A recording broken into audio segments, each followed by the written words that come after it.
पूर्व सरकार द्वारा आपातकाल के दौरान जेलों में गए लोगों के लिए लोकतंत्र प्रहरी योजना शुरू की गई थी, जिसे कांग्रेस सरकार ने सत्ता में आते ही बंद कर दिया है और राज्यपाल के पास मंजूरी के लिए भेजा था, लेकिन अभी तक राज्यपाल ने मंजूरी नहीं दी गई।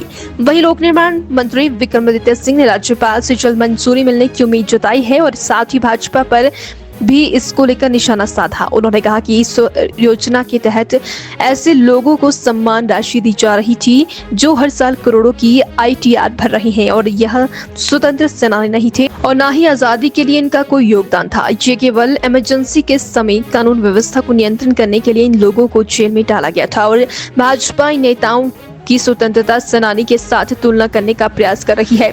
इनके पास एक भी स्वतंत्रता सेनानी नहीं है जिसने देश की आजादी के लिए लड़ाई लड़ी हो, बल्कि उन्होंने उस समय अंग्रेजों में से माफी मांगने का काम किया है। उन्होंने कहा कि भाजपा ने लोकतंत्र प्रहरी योजना शुरू कर ऐसे लोगों को सम्मान दिया जा रहा था जो प्रदेश पर 3 करोड़ के करीब अतिरिक्त बोझ डालने का काम किया जा रहा था, जिसको देखते हुए प्रदेश सरकार ने विधानसभा में इस बिल को निरस्त कर दिया था। राज्यपाल जी के पास वो जो है उनके सपूत उसको किया गया है for his kind consideration. I am sure वो इसके ऊपर अपना ओपिनियन लेके उस पर करेंगे, तो उस पर मैं कोई टिक्का टिप्पणी नहीं करना चाहता हूँ। मगर क्यों इसको विड्रॉ किया गया था, ये बात मैंने बहुत स्पष्ट शब्दों में विधानसभा के सभा पटल पे भी कही थी जब इसका डिबेट चल रहा था। And I would like to reiterate that point कि इसमें उन लोगों को रखा गया है, कई तो इसमें से वो है जो गैर हिमाचली है, नंबर 1। नंबर 2, ऐसे लोगों को ये समान राशि दी जा रही थी जो करोड़ों रुपए की ITR फाइल कर रहे हैं। कई उसमें से वकील है, कई उसमें से जो है करोड़ों रुपए की ITR फाइल कर रहे हैं। मैं नाम किसी का नहीं लेना चाहता हूँ। और सेकंड, थर्डली, ये कोई स्वतंत्रता सेनानी नहीं थे जिन्होंने आज़ादी के लिए जो है वो जेल गए या जिन्होंने ये किया। उन्होंने केवल और केवल जो है उस समय अरेस्ट हुए थे इमरजेंसी के समय में, मगर उस समय की जो परिस्थितियां थी, उस समय के लॉ एंड ऑर्डर को मेंटेन करने के लिए ये सब चीज़ें की गई थी।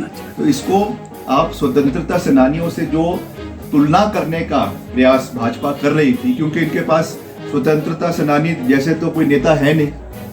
अगर इतिहास आप पढ़ेंगे तो बीजेपी या उस समय की जो जनसंघ थी, उनके पास एक भी ऐसा नेता नहीं है जो